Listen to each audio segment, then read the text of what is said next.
A continuación, Poder Ciudadano.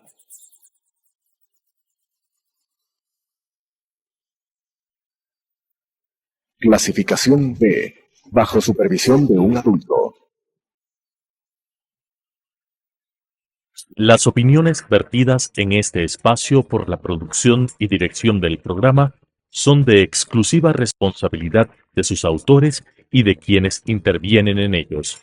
Telesucesos Canal 29 UHF presenta Poder Ciudadano, una ventana construida desde la visión plural ciudadana para la expresión de sus anhelos, demandas y aspiraciones, con la conducción del doctor Patricio Gijón. Poder Ciudadano. Cordiales saludos. Nada menos que 17 binomios presidenciales buscarán el favor popular en las elecciones programadas para el 9 de febrero del 2025, con el inicio de una verdadera feria electoral.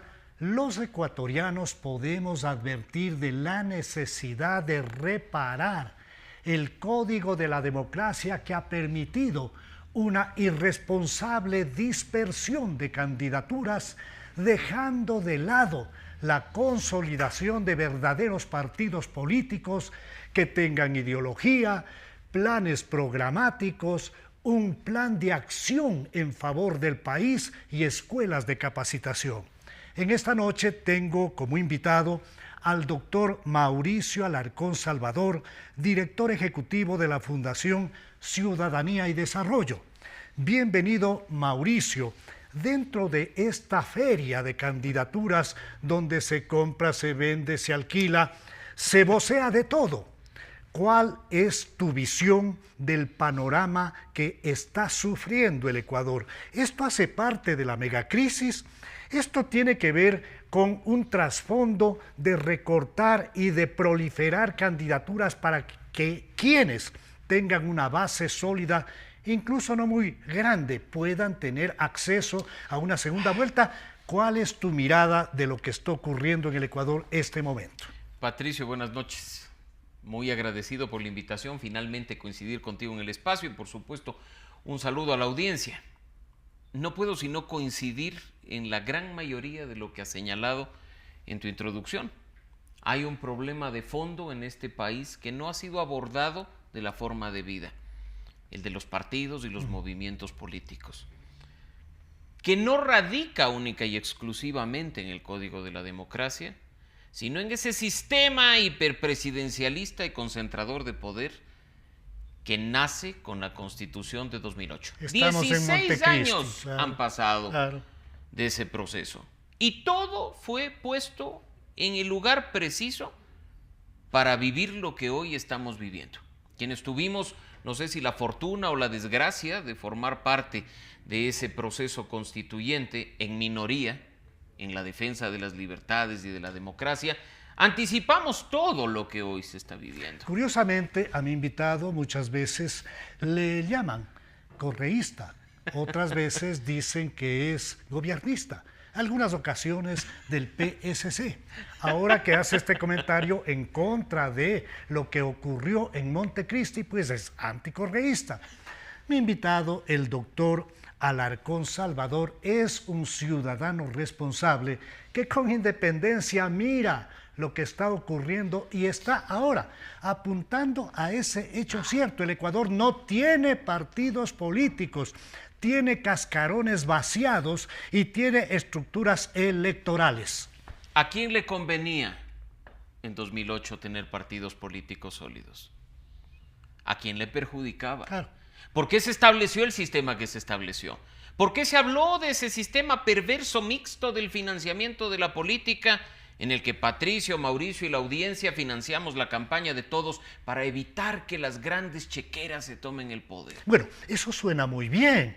Pero en el fondo, Patricio... Un momentito, vamos a eso. En la teoría permite que la gente no sea necesariamente un gran exportador, unos dicen de bananos, otros de otras cosas, o que no sea un gran banquero. Correcto. Y que tenga la posibilidad también en igualdad de condiciones de participar en una campaña electoral. Vamos a eso. Tú eres un hombre que vas a los aspectos de fondo. Vamos a ese. Dime cuánto le cuesta al bolsillo de los ecuatorianos los 17 binomios y más de 1000 candidatos a legisladores. No podemos comparar lo que se nos viene con el último proceso de 2023. Recordarán ustedes que hablábamos de una elección extraordinaria, no prevista, con un número de binomios reducido, 8 apenas, con listas que no tuvieron capacidad de presentar candidatos a la asamblea, con recursos económicos reducidos. Pues salíamos de las elecciones seccionales también.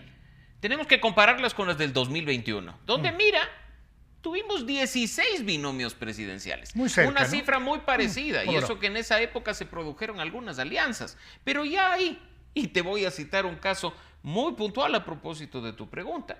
Nosotros financiamos las elecciones con más de 16 millones de dólares. Ese fue el fondo de promoción electoral, que sirvió para que candidatos a los que no les votó ni siquiera su familia aparezcan en los medios de comunicación a decir cualquier cosa. Hago énfasis en lo que decía Patricio al inicio. Ideologías, planes de gobierno, acciones concretas para solucionar los problemas de la gente. Es lo que deberíamos escuchar en esa publicidad que la pagamos todos. Pero no cualquier barbaridad como la que fue. Y te termino claro, con esta comparación que me parece interesante. Por favor. Guillermo Lasso pasa a segunda vuelta en 2021, pero en segundo lugar. Lo vamos a dejar a un lado, porque él ganó la elección. El binomio Andrés Arauz, Carlos Rabascal, recibieron más de 3 millones de votos en la primera vuelta, con un fondo de promoción electoral de $300,000.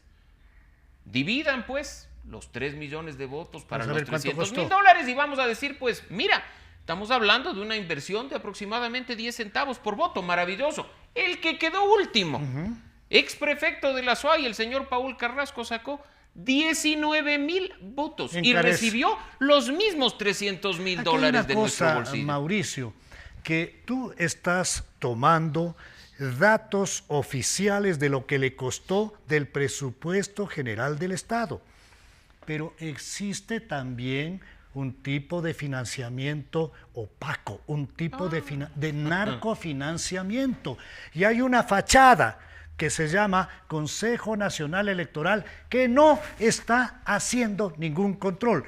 Pero antes de entrar a eso, yo quiero consultarte, Mauricio, el artículo 223.1 del Código de la Democracia habla de la posibilidad de exigir la devolución del fondo. ¿Esto alguna vez se ha aplicado en el Ecuador? Qué gran tema, Patricio. Mira, cuando empezamos a intervenir desde organizaciones de sociedad civil para esa reforma al Código de la Democracia que finalmente vio la luz en febrero de 2020, decíamos que la regla no necesitaba ni contorsionarse ni tener terminologías que puedan prestarse a interpretación. Nuestra propuesta fue muy puntual. Candidato que en una elección no obtenga al menos el 5% de los votos debe devolver la totalidad del fondo de promoción electoral. Así de simple. Una norma, decíamos nosotros, que incluso desincentivaría a aquellos que simplemente están ahí para agarrar su platita y salir en los medios diciendo cualquier la cosa. papeleta. Pero quienes toman la decisión de reformar el Código de la Democracia son quienes se benefician de las normas ambiguas, de la falta de controles o de las deficiencias del Código de la Democracia. Y en ese artículo 223.1 terminaron poniendo cualquier cosa. Porque resulta que si no logras un umbral de votos equivalente al 4%, bajo la misma dignidad, con la misma organización política, prácticamente con el mismo color y la misma sigla, no estás obligado. En pues, definitiva, no sirve un para nada. Un saludo a la bandera, Patricio. norma. Porque esta norma Increíble. ya ha existido para las presidenciales del 21, las seccionales del 23, las presidenciales extraordinarias del 23 y ahora para las que se nos vienen en el 25. Y nadie ha devuelto nada. Con los casos metástasis, purga, independencia judicial, el país realmente se asombró de constatar algo que ya se hablaba en nuestro Ecuador. La presencia de narcomafias, la incidencia en una narcoeconomía, la posibilidad de ir creando un narcoestado. ¿Existe en el Ecuador institucionalidad? Existe la capacidad de frenar a tiempo a estas estructuras que ahora, en época electoral, pueden estar haciendo valer su fuerza financiera para topar determinadas candidaturas o todas ellas para incidir luego en la penetración de este tipo de narcoestado? Patricio, yo soy seguidor de tu opinión, de tus artículos, de lo que publicas. Gracias, Mauricio. Así como de otras personas. Y me atrevo a decir que tú, Francisco Huerta, varios analistas de ciudades como Quito, Guayaquil, Cuenca, organizaciones como la que dirijo, venimos advirtiendo de este problema no desde hace 2 años, sino desde hace mucho más de una década. Nosotros decíamos, echen ojo al financiamiento ilegal de la política, porque primero están viendo si con un aporte pequeño pueden tener al candidato de su lado y una vez que acceden al poder hacer algunas cosas. A la siguiente elección decíamos, echen ojo, porque ya están financiando campañas completas, no un aporte de 5 o de 10 mil dólares, les están dando todo. A la siguiente ¿Tú has dijimos, tenido seguimiento de esto? tenemos un observatorio al financiamiento de la política, Patricio, y no necesitamos ni estudiar un doctorado, ni ser personas brillantes para utilizar el sentido común en lo que significa el financiamiento de la política. Quizá no voy a dar nombres, porque son procesos que incluso están siendo investigados en la Fiscalía, pero yo te hago una pregunta. Si un candidato a alcalde tiene techo de gasto electoral de 150 mil dólares, en función de ello tiene los porcentajes de los aportes que puede recibir del sector privado, va a ganar como alcalde 3.500 dólares al mes. Es decir, su tope de gasto va muy en línea con lo que recibirá como sueldo durante los 4 años de una alcaldía. Y hace un gran concierto de cierre de campaña, trayendo a un artista internacional cuyos honorarios, solo los honorarios, cuestan $500,000. Necesitas tener un doctorado, necesitas ser un estudioso de la política para darte cuenta que ahí algo no cuadra de ninguna manera. Y esas son las cosas que lamentablemente ni están siendo controladas de la forma debida por incapacidad el CNE o por lo mira que sea, para otro lado. como después traen consecuencias tales como las que tú ya has señalado.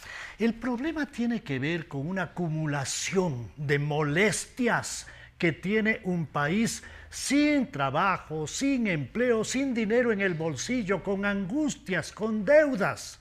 Un país que sufre de inseguridad, de desmotivación, viendo que sus supuestas autoridades están inmersas en graves problemas de corrupción, una desmoralización colectiva, yo diría con claridad, Mauricio, un desprecio a la clase política.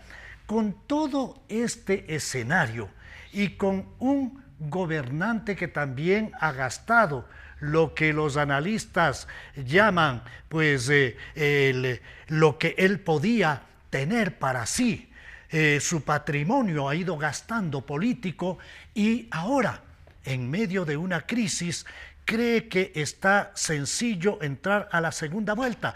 ¿Cómo ve el panorama electoral? ¿Cuáles son los que tienen las posibilidades ciertas de concretar una segunda vuelta? ¿Habrá quizá un ganador en la primera? Lo que sucedió en 2023 sentó un pésimo precedente para lo que hoy estamos viviendo. ¿A qué me refiero? Antes del asesinato de Fernando Villavicencio, ¿qué lugar ocupaba Daniel Noboa en las encuestas? El penúltimo, menos del 2% de intención de voto. Asesinaron a Villavicencio, se movieron las frutas electorales, vino el debate presidencial, apareció en segunda vuelta. Hoy, cualquier persona, sin opción, de los 17 binomios que se han presentado, creen que pueden vivir el día de suerte al estilo Daniel Noboa. De ninguna manera. Un segundo. El tema que tú anotas es de tal importancia como que el magnicidio que cobró la vida de Villavicencio Valencia determinó que vaya una votación que yo la llamo líquida en favor del señor Noboa. No es una votación consolidada, pero hoy tenemos un panorama diferente. Así es. ¿Y por qué matan a Villavicencio? Porque él se enfrentó en contra de las mafias. porque él estuvo en una línea de lucha, no solamente de denuncia, sino que confrontó con ellas. Entonces todo cambió. El escenario de hoy no es igual. No es igual, pero hay quienes creen que pueden vivir, como te menciono, ese golpe de suerte de saltar del penúltimo lugar a la presidencia de la República. ¿Cómo ve el analista la situación? Hay que ser sensatos, Patricio, por favor. Yo creo que aquí hay muchos que de nuevo solo están en la papeleta o estarán en la papeleta porque nosotros les pagamos la campaña. Porque saldrán otros 300 o 400 mil dólares de nuestro bolsillo para que ellos aparezcan en medios de comunicación o incluso, como ya ha pasado, busquen la forma de que eso se vuelva en líquido para engordar sus chequeras, nada más. Entonces yo creo que ahí hay un montón de aparecidos.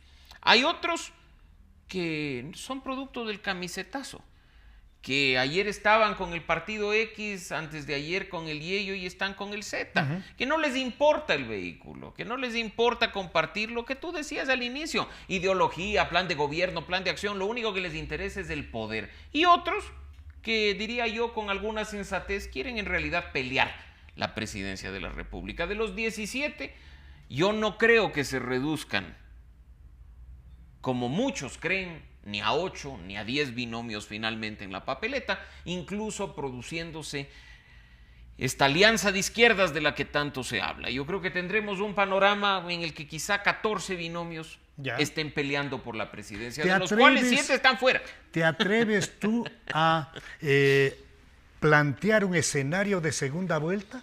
¿Crees que habrá posibilidad de que alguien gane en una primera? No, creo, y qué bueno que insistes en la pregunta, Patricio, creo que no hay posibilidad en este momento, aunque incluso se haya querido distorsionar la encuesta de Sedatos, de que alguien gane en primera vuelta.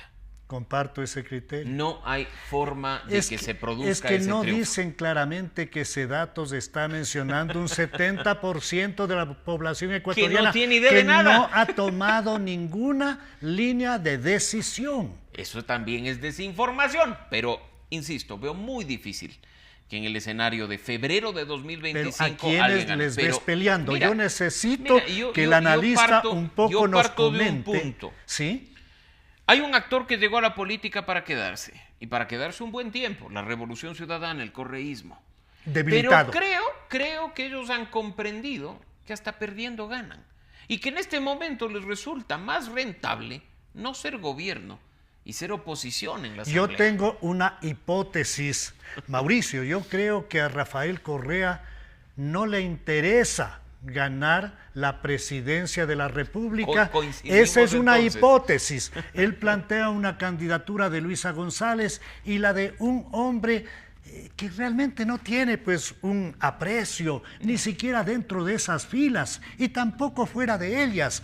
Un elemento que más bien ocasiona cierto grado de repulsión. Frente a eso, mi hipótesis está en la línea de que tanto la RC como los mal denominados grupos de izquierda buscarán fortalecer un número interesante de asambleístas para desde ahí manejar una agenda total desde la Asamblea Nacional. Coincidencia total, pero con ello no hay que desmerecer que habrá un voto considerable de cualquier persona que sea candidata a la presidencia por la Revolución Ciudadana. Número 1. Número 2, el gobierno nacional.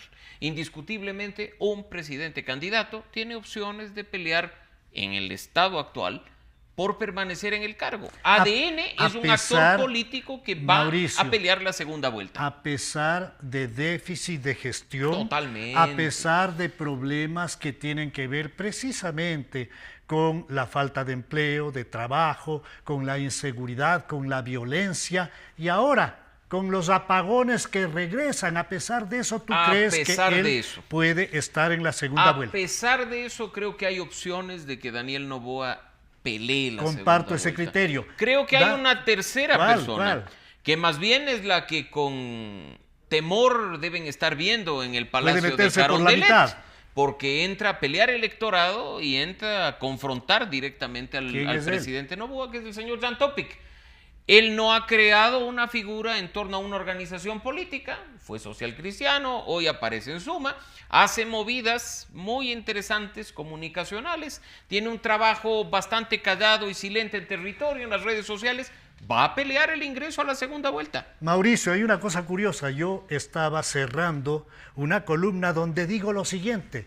La única sorpresa de las 17 parejas electorales constituye la en principio negada candidatura de Jan Topic, quien podría sumar votos en favor de sus planes de seguridad y de reparación de la economía a costo de los errores de un gobierno que tiene problemas en su gestión. Y mira, no quisiera yo dejar por fuera la posibilidad, conociendo la inteligencia y la capacidad no solo del candidato, sino de quienes están detrás, que construye de la mano de Henry Cucalón, también hagan un trabajo interesante en campaña y puedan pelear Yo el creo ingreso que a esa Henry segunda vuelta. Cucalón, hombre al que respeto y valoro, va a hacer una campaña interesante y que eso le va a permitir continuar en carrera. Sí, Para sí. mí va a ser su primera candidatura a la presidencia de la República. No creo, Mauricio, que él tenga el suficiente arrastre como para pelear el ingreso a una segunda vuelta. Coincido, pero ahora voy al escenario de por qué te planteo 4 actores. Veo muchas similitudes entre el proceso de 2021 y el proceso actual. Y recordarás tú que con 16 binomios en carrera en 2021, Patricio, 4 pelearon el ingreso a la segunda vuelta. Tan peleado estuvo que Guillermo Lasso logró entrar a la segunda vuelta, superando a Yacu Pérez por menos de 30,000 votos.